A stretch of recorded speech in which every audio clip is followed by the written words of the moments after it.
Hello students, welcome to smart study. मेरा नाम है ज्योति और आज की क्लास का टॉपिक है हमारा कैरोलिन एज। अब तक हमने कितनी एज कर लिया? इससे पहली एज थी हमारी जैकोबियन एज, जिसमें हमने बेन जॉनसन, थॉमस हेवुड ये राइटर किए थे, ठीक है। और इससे पहले जो शुरुआत से बताती हूँ मैं, सबसे पहले एज थी हमारी एंग्लो सैक्सन एज, ठीक है। उसके बाद आई हमारी एज एंग्लो नॉर्मन। उसके बाद हमारे आए Geoffrey Chaucer, age of Geoffrey Chaucer, ठीक है। उसके बाद हमारी एज आती है 15th सेंचुरी या फिर एज ऑफ नॉन प्रोडक्टिविटी, ठीक है, या एज ऑफ डार्कनेस। इसके बाद आती है हमारी रेनेसा पीरियड बोल लो या फिर एलिजाबेथन एज, ठीक है। अगर एलिजाबेथन एज बोलेंगे तो वो चलेगी हमारी 1558 से लेकर 1603 तक। अगर रेनेसा बोलेंगे तो हम ये हमारी चलेगी 1660 तक या 1600 तक। तो उसमें ये सब कुछ कवर कर लेगी, जिसमें एलिजाबेथ रेनेसा में क्या क्या आएगा, रेनेसा में के ही पार्ट हैं एलिजाबेथन एज, जैकोबियन एज और कैरोलिन एज या फिर प्यूरिटन वगैरह, वो रेनेसा के अंदर आता है। लेकिन अगर अलग अलग ढंग से पढ़ते हैं हम इनको तो फिर क्या आएगा, 15th सेंचुरी के बाद आएगा हमारा एलिजाबेथन एज, उसके बाद जैकोबियन एज, उसके बाद कैरोलिन, और फिर आगे हम करते चलेंगे, उसको डिस्कस कर लेंगे, ठीक है। और आज का हमारा कौन सी एज है? आज की एज है हमारी कैरोलिन एज। उसमें भी हम क्या पढ़ेंगे? उसमें पढ़ेंगे कावलियर पोइट्स, ठीक है। देखिए, सबसे पहले हम देखते हैं कैरोलिन एज है क्या, इसका क्या बैकग्राउंड है, कैसे क्या इसका नाम निकल के आया है। It refers to the period in English and Scottish history. ये इंग्लिश एंड स्कॉटिश हिस्ट्री के बारे में बता रहा है। Named for Charles first. जो ये कैरोलिन रहा है किसके नाम पर पड़ी है, वो है चार्ल्स फर्स्ट, ठीक है। The term is derived from Carolus, A Latin for Charles. जो चार्ल्स को ना लेटिन में कैरोलस बोला जाता है, तो उनके कैरोलस से ही कैरोलिन एज निकल कर आई है, ठीक है। चार्ल्स को लेटिन में क्या बोला जाता है? कैरोलस। चार्ल्स के नाम पे ही पड़ी है ना ये age. It is named after Charles first.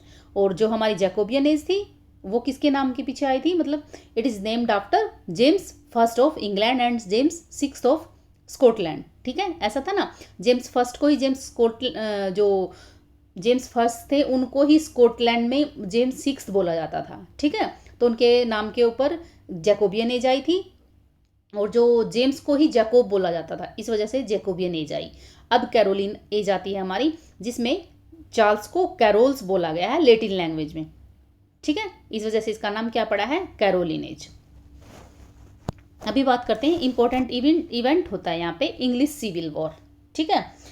कब से कब तक चलती है ये इंपॉर्टेंट है टाइम पीरियड। 1642 से लेके 1651 तक चलती है ये इंग्लिश सिविल वॉर 1642 से लेकर 1651 तक। और क्या होता है? It was A struggle for the manner of England's governance. ये स्ट्रगल होती है between two groups. It was a struggle between two groups for the manner of England's governance and issue of religious freedom। मतलब ये एक तो इनका religious base था, जो स्ट्रगल था उनके बीच, जो स्ट्रगल चल रहा था। एक तो रिलीजियस रीज़न था, भाई उनके बीच में क्यों है जो स्ट्रगल है। दूसरा जो रीज़न था उनके बीच, जो दो ग्रुप थे उनके बीच स्ट्रगल का दूसरा रीज़न था manner of England government. England में किस टाइप की गवर्नमेंट हो, मोनार्की हो या पार्लियामेंट्रियन हो, जैसे पार्लियामेंट्री सिस्टम हमारा है ना, या फिर वैसी हो। तो जो पार्लियामेंट्री सिस्टम को फॉलो, मतलब उसको फेवर कर रहे थे पार्लियामेंट्री सिस्टम को, उनको बोलते थे राउंड हेड्समैन। दो ग्रुप थे ना। इंग्लिश सिविल वॉर क्यों होती है? इंग्लिश सिविल वॉर दो ग्रुप्स के बीच में होती है। वो कौन कौन से हैं? एक तो राउंड हेड्स होते हैं और एक कावलियर होते हैं, ठीक है। ये दो होते हैं। और ये बोलते हैं, राउंड हेड्स बोलते हैं हमारे अंदर गवर्नमेंट का जो स्टाइल है वो पार्लियामेंट्री होना चाहिए, पार्लियामेंट्री सिस्टम होना चाहिए। लेकिन जो कावलियर है वो बोलते हैं, वो रॉयलिस्ट थे, वो बोलते हैं नहीं, मोनार्की होना चाहिए, हमारा सिस्टम मोनार्की जो है वही चलना चाहिए, ठीक है। समझ आ गया? मतलब ये it was a struggle between two groups called round heads और पार्लियामेंट्री, और दूसरा ग्रुप था कावलियर और रॉयलिस्ट। रीज़न क्या था? रीजन वह था manner of England's governance, England की गवर्नमेंट का किस टाइप का स्टाइल होना चाहिए। ठीक है, ये था इंग्लिश सिविल वॉर। इसका टाइम पीरियड देख लेना और उसके पीछे रीजन देख लेना। और वो दो ग्रुप कौन से हैं, राउंड हेड्स कौन थे, पार्लियामेंट्रियन थे, कावलियर कौन थे, रॉयलिस्ट थे, जो किंग को फेवर कर रहे थे। और वो कौन से किंग को फेवर कर रहे थे, वो चार्ल्स फर्स्ट को फेवर कर रहे थे। ठीक है, अभी आज का जो हमारा टॉपिक है वो है कावलियर। ठीक है, ये कावलियर एक ग्रुप था ना, उनको पढ़ेंगे आप। कैरोलियन पीरियड, इस टाइम पे क्या होता है, टू टाइप्स के ग्रुप आते हैं निकल के, एक आता है कावलियर पोइट और एक आता है मेटाफिजिकल पोइट। आज हम करेंगे कावलियर पोइट्स। ठीक है, पहले इनको देख लेते हैं कौन कौन है कावलियर पोइट्स में, कौन कौन से आते हैं। थॉमस कैरू, रिचार्ड लैकलैक, John Suckling and Robert Herrick. ठीक है, ये हमारे कैवलियर पोइट्स हैं। और जो मेटाफिजिकल में आते हैं वो हैं George Herbert, Henry Vaughan, John Donne, Andrew Marvell and Richard Crashaw. ठीक है, ये हमारे मेटाफिजिकल पोइट्स हैं। आज का हमारा टॉपिक है कैवलियर पोइट्स। चलिए देख लेते हैं Cavalier poets. The Cavalier poet was a school of English poet, एक इंग्लिश पोइट्स का ग्रुप था, ऑफ 17th सेंचुरी थी ना ये। That's come from the class that supported king Charles first. ये किसको सपोर्ट कर रहे थे, अभी भी बताया मैंने, चार्ल्स फर्स्ट को सपोर्ट कर रहे थे। मतलब जो कैवलियर पोइट हैं वो किन को सपोर्ट कर रहे होते हैं, चार्ल्स फर्स्ट को और मोनार्की को, during the English civil war. ठीक है, in spirit they are pagan and express hedonistic philosophy. वो पैगन, वो हमने उसमें किया था ना, एंग्लो नॉर्मन एज में पैगन, वो मतलब उस टाइम पे कोई रिलीजन वगैरह नहीं होता ना, उनका गॉड के कौन होते हैं, पैगनिज्म को फॉलो करते हैं। तो ये भी जो कावलियर होते हैं वो पैगनिज्म में बिलीव करते थे। ठीक है, और वो उनकी फिलोसफी क्या होती थी, हेडोनिस्टिक फिलोसफी क्या होती है, वो बोलते हैं pleasure is the most important thing in life. मतलब प्लेजर को फॉलो करो, मतलब जिंदगी में जितना हो सके खुश रहो, अब खुशी ढूंढने की कोशिश करो, ना कि जो फ्यूचर के बारे में सोचते रहो, या फिर फ्यूचर से भी आगे कुछ मतलब अगले जन्म के बारे में सोचना, इस टाइप से नहीं। आज हैं हम और आज ही कैसे जीना है और हम कैसे खुश रह सकते हैं, इस फिलोसफी में बिलीव करते हैं। ठीक है, to eat drink and be merry, मतलब खुश रहो, खाओ पियो मौज करो। ठीक है, इस टाइप की फिलोसफी में यकीन करते हैं ये। For tomorrow you die so they sing of wine, वो बोलते हैं कल का किसको पता है, कल तो हमें कुछ डिसाइड ही नहीं है ना, नेक्स्ट टाइम मतलब नेक्स्ट सेकंड का ही नहीं पता हमें, क्या पता हम जिए या मर जाएं। तो आज है, जो आज है, सीज द डे, उसको अच्छे से इंजॉय कर लो। ठीक है, that is why they sing for wine, women's and songs. ठीक है, ये इनकी करेक्टरिस्टिक्स हैं कैवलियर पोइट की।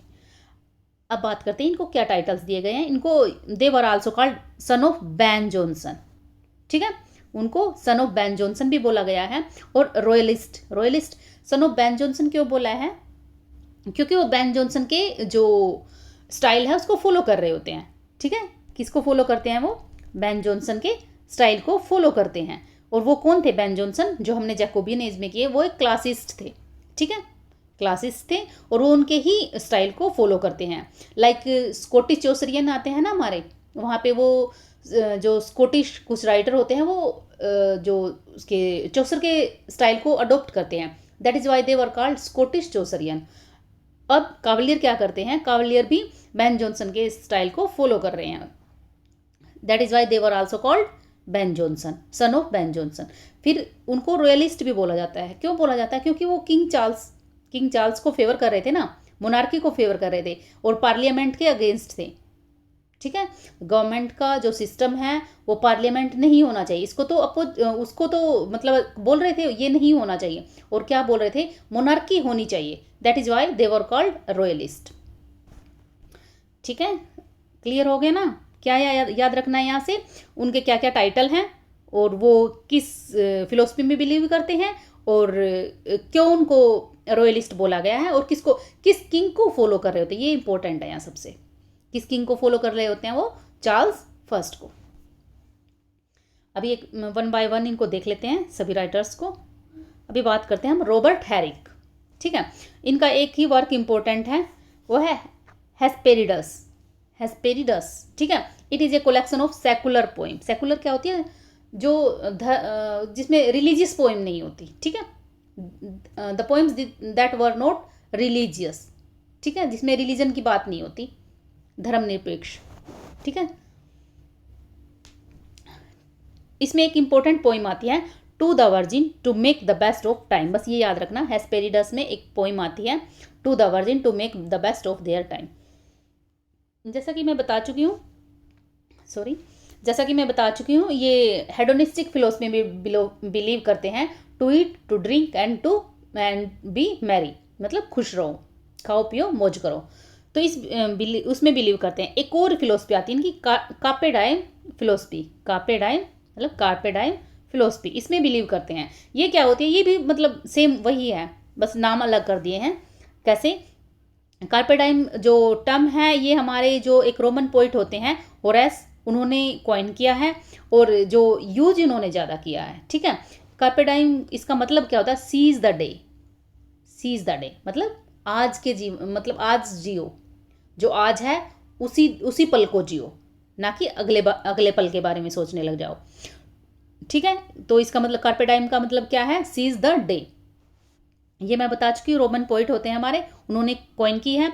और जो टर्म है प्रॉपरली, वो एक लेटिन टर्म उससे आया है, लेटिन वर्ड से निकल कर आया है। जो कार्पे डाइम, ये एक लेटिन टर्म है, वहाँ से आया है। और कार्पे का मतलब होता है टू प्लक, ठीक है, इसका मतलब होता है टू प्लक, ठीक है। यहाँ से ये याद रखना है। जो रॉबर्ट हैरिक है, उनका एक वर्क है Hesperides, it is a collection of secular poem. इसमें एक इंपॉर्टेंट पोइम आती है, उसका टाइटल याद रखना है, और कार्पे डाइम फिलोसफी क्या होती है, ठीक है।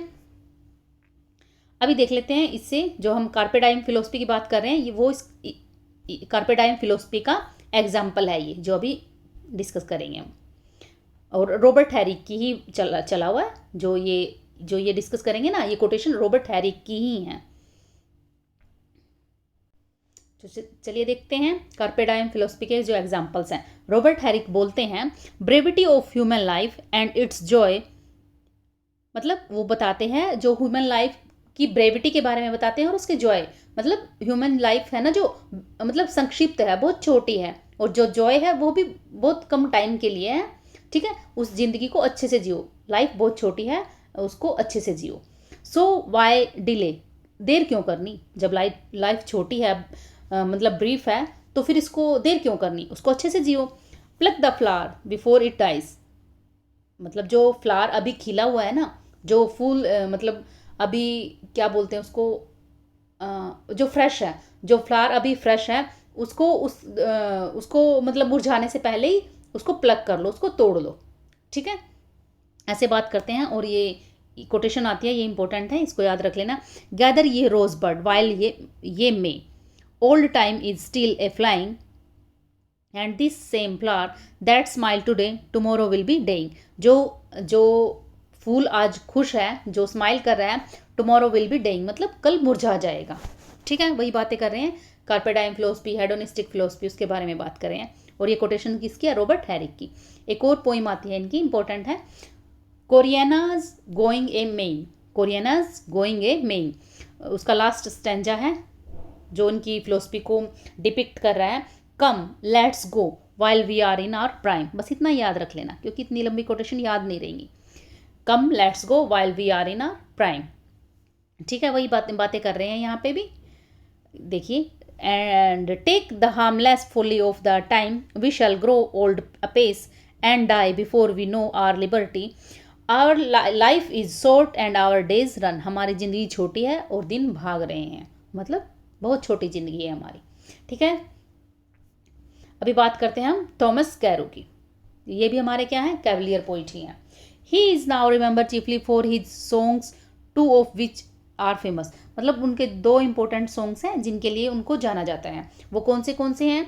ही दैट लव्स रोजी चिक्स, और दूसरा है ask me no more where Jove bestows, मतलब इतना ही याद रखना है इसको, जो बेस्टोज तक। अगर ज़्यादा याद रखना चाहो, ज़्यादा याद रख लेना, हमें सिर्फ हिंट मिलना चाहिए, हमारा क्वेश्चन ठीक होना चाहिए, ठीक है। दो सॉन्ग्स कौन से होते हैं?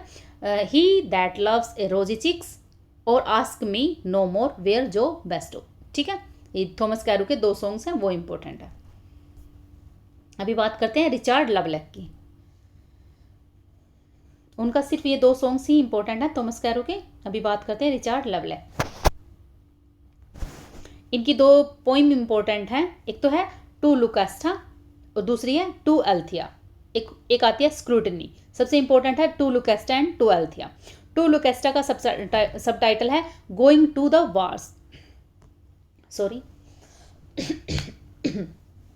टू लुकास्टा मतलब खाली ऐसा भी पूछा जाता है, टू लुकास्टा किसका वर्क है, रिचर्ड लवलैक का, या फिर इसका ऐसे भी बोला जाता है टू लुकास्टा गोइंग टू वार। और इसमें जो इसकी कोटेशन है लुकास्टा में, उनकी कोटेशन क्या है, I could not love thee dear so much loved I not honour more. मतलब ये बोलता है अपनी लवर को बोल रहा है, आई कुड नॉट लव दी, मैं उसको इतना प्यार नहीं कर सकता अभी जितना पहले करता था। लव्ड आई नॉट ऑनर मोर, अगर मैं अपने काम से इतना प्यार नहीं कर सकता तो मैं उससे भी ज़्यादा प्यार नहीं कर सकता। कुछ इस टाइप से बातें कर रहा है, मतलब जितना मैं उससे पहले प्यार करता था उतना अब प्यार नहीं कर सकता मैं उससे। ठीक है, बस इतना याद रख लेना। ये कोटेशन कहाँ से है, रिचर्ड लवलैक की है और किस वर्क में आती है, टू लुकास्टा। ठीक है, नेक्स्ट पे चलते हैं, टू एल्थिया। टू एल्थिया इसमें लिख लेना, इसका सब टाइटल है गोइंग फ्रॉम प्रिजन। उसमें तो टू लुकास्टा गोइंग टू वार, लेकिन टू एल्थिया फ्रॉम प्रिजन ऐसे है, इसका लिख लेना यहाँ पे, from prison, PRISON, prison jail. Stone, इसकी कोटेशन देखना, stone walls do not a prison make, जो स्टोन वॉल्स हैं वो जेल नहीं बनाती, nor iron bars a cage, ना ही जो आयरन बार्स हैं, जो लोहे की जो सरिये होते हैं ना, वो जो ना ही लोहे के जो बार्स हैं केज बनाते हैं। केज क्या होता है, पिंजरा। ठीक है, minds innocent quiet take that for an hermitage, मतलब हम अपने दिमाग के अकॉर्डिंग वो एक सैटन बोलते हैं ना पैराडाइज लोस्ट में, मतलब हम अपने दिमाग के अकॉर्डिंग हेवन को हेल बना सकते हैं, हेल को हेवन बना सकते हैं। ऐसे ही बात ये करते हैं, हम अपने माइंड के अकॉर्डिंग जेल को मतलब फ्रीडम भी बना सकते हैं और फ्रीडम को जेल भी समझ सकते हैं। अपने दिमाग, हमारे सोचने पे डिपेंड करता है प्रिजन क्या है। ठीक है, तो यही याद रखना है, to Lucasta, to Althea, stone walls do not make a prison, बस इतना याद कर लेना। मतलब 4 ऑप्शन में पहचान में आना चाहिए। द स्क्रूनिटी, ठीक है, इसका भी टाइटल याद रख लेना, बस इतना ही, यहाँ से इतना ही। ठीक है, अभी बात करते हैं जॉन सकलिंग। इनके कुछ इंपॉर्टेंट वर्क्स हैं, लाइक सबसे इंपॉर्टेंट तो है a ballad upon a wedding. A ballad upon a wedding, it is written on the marriage of Roger Boyle and Lady Howard. इसलिए इम्पोर्टेंट है, क्यों, क्योंकि ये जो रोजर बॉयल है और लेडी होवार्ड उनकी मैरिज के ऊपर लिखा गया है। ठीक है, और एक टर्म कॉइन करते हैं John Suckling, cribbage coined by him. और क्या होता है कैरीबेज, एक कार्ड गेम होता है। ठीक है, ताश के पत्ते होते हैं ना, उसको बोलते हैं कार्ड गेम, तो कार्ड गेम है कैरीबेज एक। ठीक है, इनका टाइटल याद रख लेना जो है ये, the constant lover, love turn to hatred, a doubt of martyrdom. सिर्फ टाइटल याद रख लेना, थोड़ा जो लिखा हुआ है वो देख लेना। इसमें कंस्टेंट लवर में क्या है, इसमें दिखाया गया है एक लवर है जो 3 दिन से लव कर रहा है, मतलब प्यार में है, और आने वाले 3 दिन और प्यार में रहना चाहता है, और ऐसे ही रहना चाहता है वो। He wants to be loved और लविंग, मतलब वो प्यार में रहना चाहता है और दूसरे से प्यार भी करना चाहता है, कुछ ऐसे सी है, मतलब कंस्टेंट लवर है, और 3 दिन से ऐसा चल रहा है, और 3 दिन आगे भी ऐसे ही चाहता है वो। ठीक है, लव टर्न टू हेट्रेड। ठीक है, इसमें कोटेशन आती है, I will not think of thee but as man do of death and since then I will curse thee. ठीक है, ये इंपॉर्टेंट है, ये कोटेशन इंपॉर्टेंट है। ठीक है, और ये टाइटल करना है अ डाउट ऑफ मार्टरडम। किसके वर्क हैं, जॉन सकलिंग के। कौन से, the constant lover, love turn to hatred, a doubt of martyrdom, a ballad upon a wedding. ठीक है, अब बात करते हैं, हमारे यहाँ पे सभी जो कैवलियर पोइट्स हैं सभी कंप्लीट हो जाते हैं। अभी बात करेंगे हम स्पेंसरियन की। जैसा कि आपने देखा होगा यहाँ पे सभी कैसे हेडोनिस्टिक फिलोसफी के बारे में बात कर रहे हैं, मतलब कुछ ना कुछ ऐसा ग्लूमी टाइप से कोई चीज़ें नहीं दिखती, सिर्फ वो खुश हैं और खुशी चाह रहे हैं हर जगह से। उनकी फिलोसफी कार्पेडाइम फिलोसफी लाइक है। ठीक है। अभी बात करते हैं हम स्पेंसरियन। जैसे हमारे स्कॉटिश चौसरियन वगैरह आए थे ना, अब ये आए थे हमारे इसी टाइम पीरियड में, कैरोलिन टाइम में ही। स्पेंसरियन एक ग्रुप होता है अलग से, जैसे मेटाफिजिकल अलग से ग्रुप है, एक कैवलियर ग्रुप है, ये कि छोटा सा ग्रुप है। यहाँ से क्वेश्चन मतलब रेयरली ही बनते हैं, लेकिन हम इनको छोड़ नहीं सकते, ठीक है। इसका मतलब एक दो टाइटल इंपॉर्टेंट है वर्क्स के, ज़्यादा इंपॉर्टेंट नहीं है ये, बस फिर मेरे को लगा मैं इनको ऐड कर देती हूँ, ठीक है। चलिए देखते हैं कौन थे स्पेंसरियन। मतलब जो हमारे एडमंड स्पेंसर होते हैं ना एलिजाबेथन एज में, उनके फॉलोवर थे ये। एडमंड स्पेंसर उनके फॉलोवर होते हैं। और कब आते हैं ये? किंग जेम्स फर्स्ट, अभी बताया ना, जो जैकोबियन एज होते हैं उनके टाइम पीरियड में चल रहे होते हैं स्पेंसरियन, ठीक है। जो हमारे कैरोलिन है वो चार्ल्स फर्स्ट को फॉलो कर रहे हैं, तो वो तो उसके फॉलोवर ही होते हैं। लेकिन यहाँ पे बता रहे हैं जो स्पेंसरियन का टाइम पीरियड कब होता है, जेम्स फर्स्ट का रूल था ना उस टाइम पे होता है। इनके ग्रुप में क्या क्या राइटर हैं? ये 4-5 राइटर हैं। Giles Fletcher, Phineas Fletcher, William Browne, George Wither, ठीक है। ये स्पेंसरियन है। जो गिल्स फ्लेचर और पीनस फ्लेचर हैं वो दोनों ब्रदर होते हैं, ठीक है। और देवर कज़न ऑफ जॉन फ्लेचर, ये दोनों ब्रदर होते हैं और जॉन फ्लेचर के कज़न होते हैं। बोथ आर कॉम्ब्रिज मैन, मतलब जो कॉम्ब्रिज यूनिवर्सिटी से पढ़े हुए हैं ये, ठीक है। जो गिल्स फ्लेचर का एक वर्क है, टाइटल याद रखना है, Christ victory and triumph. Christ victory and triumph, publication भी इतनी इंपॉर्टेंट नहीं है, अगर देखना चाहो तो कर लेना। गिल्स फ्लेचर का है क्रिस्ट विक्ट्री, इसी टाइटल से आ जाता है। ट्रम्प भी नहीं लिखा जाता कई बारी, मतलब 1-2 बारी कभी कहीं देखा है तो नहीं, पूछा भी नहीं है कभी। Gills Christ victory. और दूसरा है हमारे पीनस फ्लेचर का जो वर्क है, पर्पल आइसलैंड। ये देखा है मैंने कहीं 1-2 बार ही मैंने देखा है पर्पल आइसलैंड, ठीक है। It is much larger prosy allegory of human body. ये एलेग्री होती थी ना इस टाइम पे, नहीं मतलब स्पेंसर के टाइम पे वो एलेग्री इस टाइप से लिखते हैं ना, तो उनका पैटर्न फॉलो कर रहे हैं। तो ये एलेग्री ऑफ ह्यूमन बॉडी है, ह्यूमन बॉडी की एलेग्री है, ठीक है। एलेग्री तो मैं काफ़ी बार बताती रहती हूँ ना, एलेग्री क्या होती है, ठीक है। तो यहाँ पे एलेग्री किसकी है? ह्यूमन बॉडी की है। यही है, 2 राइटर थे, ये दोनों ब्रदर थे और इनका एक वर्क है, क्राइस्ट विक्ट्री, दूसरे का है पर्पल आइसलैंड। 2 राइटर हैं ये ऑक्सफोर्ड मैन थे, वो कैम्ब्रिज मैन थे, ये ऑक्सफोर्ड मैन थे, ठीक है। मतलब ये ऑक्सफोर्ड यूनिवर्सिटी से रिलेटेड थे।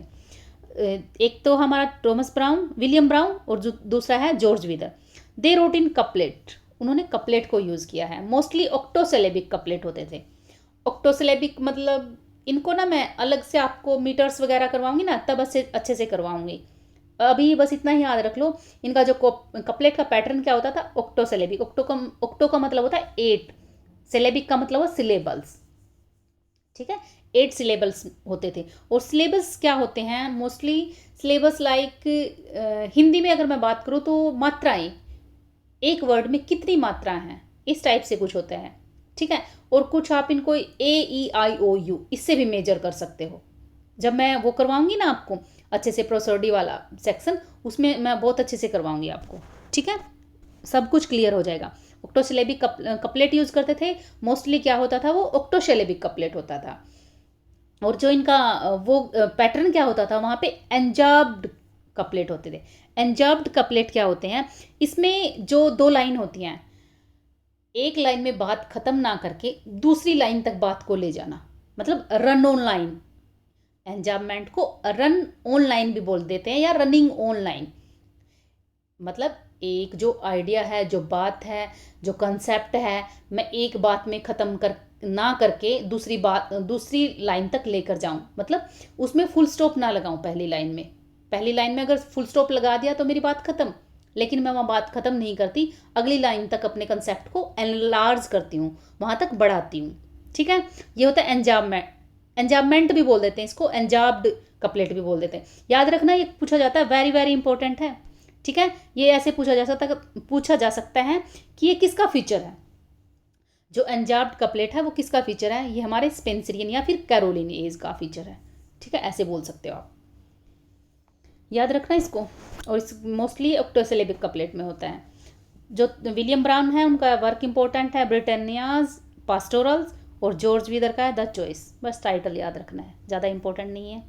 अभी बात करते हैं हमारे इस टाइम पे ना कुछ इपिक लिखने की कोशिश की गई है लेकिन वो फेलियर हैं, मतलब इपिक लिखने की कोशिश की गई है लेकिन फेलियर है, कोई कुछ खास प्रोग्रेस नहीं होती। इपिक पोइम को एज वो पोइम ही है but based on A EPIC scale, ठीक है। उनको इपिक नहीं बोल सकते, लॉन्गर पोइम बोल सकते हैं, बट उन्होंने एपिक एपिक लिखने की कोशिश की है, इपिक लगा लो एपिक, ठीक है।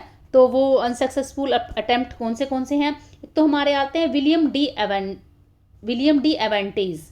विलियम डी एवेंटे का एक वर्क है गोंडीबर्ट, ये इंपॉर्टेंट है, ये पूछा जाता है, ठीक है। गोंडीबर्ट क्या है, it is an epic prose romance, क्या है, epic prose romance in heroic couplet, याद रखना इसको, मैं लिखना भूल गई, नहीं चलो मैं विलियम डी एवेंटे को करवाऊंगी ना, मैं तब बता दूंगी, या फिर यहाँ पे लिख लो विलियम डी एवेंटे का जो गोंडीबर्ट है, it was a epic prose romance in heroic couplet, ठीक है, हीरोइक कपलेट में है, ये इंपॉर्टेंट है, ये पूछा जाता है यहाँ से, इसको याद कर लेना।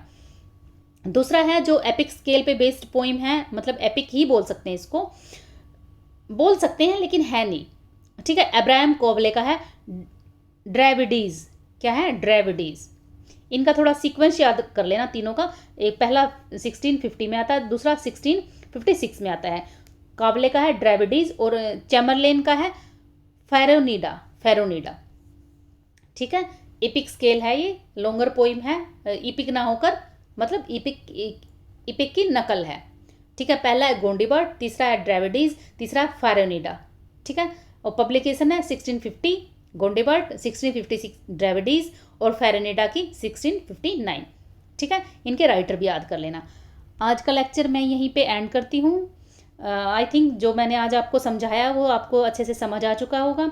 अच्छे से इनको नोट्स बनाना, इसको अच्छे से रिवाइज करना और बार बार इसको रिवाइज करते रहना, अदरवाइज चीज़ें हम भूल जाते हैं हम, ठीक है। आज का वीडियो मैं यहीं पे एंड करती हूँ। Thank you for your precious time.